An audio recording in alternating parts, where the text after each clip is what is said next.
How some common drugs can increase the risk of dementia.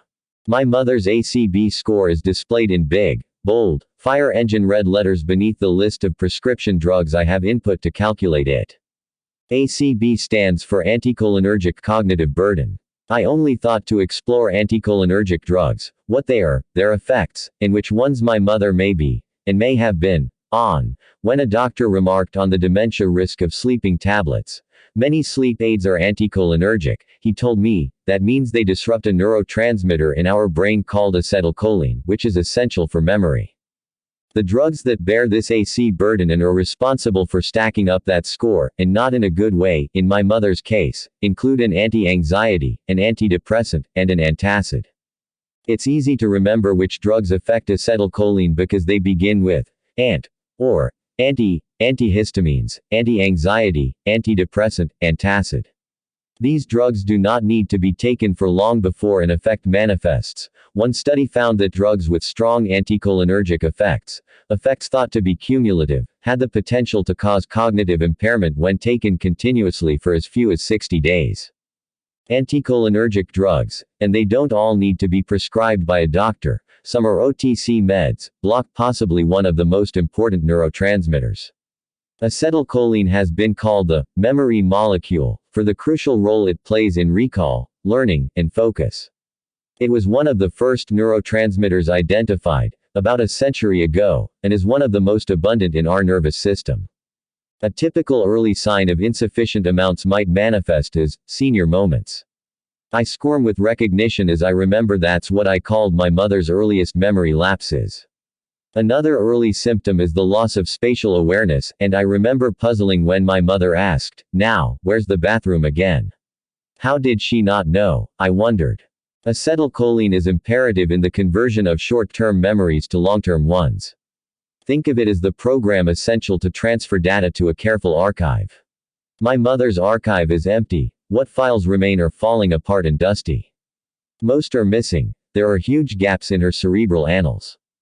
Acetylcholine is not just important because it helps us to learn, concentrate, and stay mentally engaged, it also helps modulate REM sleep, emotion, and even thirst. Again I am struck. My mother has, for as long as I can remember, been appalling at reaching for a glass of water. She seemed not to register thirst, never needed to slake it in the greedy way I must. And now, in the late stages of Alzheimer's disease, almost not at all. Is this why? What is dementia? Find counseling to help with dementia. Acetylcholine also enhances brain plasticity, which supports our mental muscle. I think of my mother's thighs, thin now and withered. She cannot rise from a chair unaided. She cannot walk without support.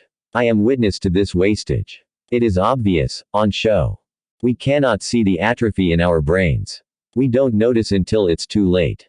A study published in the BMJ suggests a robust association between some classes of anticholinergic drugs and future dementia incidence, a result observed from exposure 15 to 20 years before a diagnosis.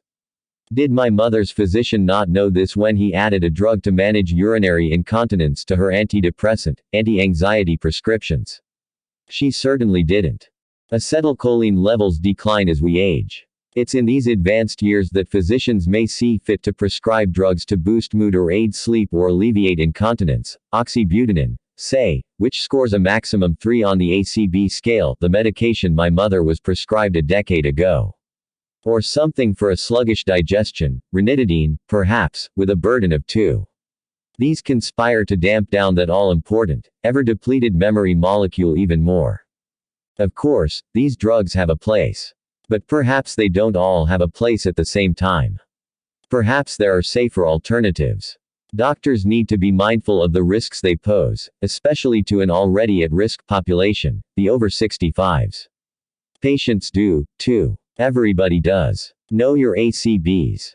According to the Anticholinergic Burden Calculator, which harnesses 2 different scoring systems, the German Anticholinergic Burden Score and the Anticholinergic Cognitive Burden Scale is most reliable. A score of 3 or more is associated with increased cognitive impairment and mortality. A study cited by the UK's NHS found that 20% of patients over 65 who scored 4 or more had died by the end of the 2-year study, compared with 7% of patients with a score of 0.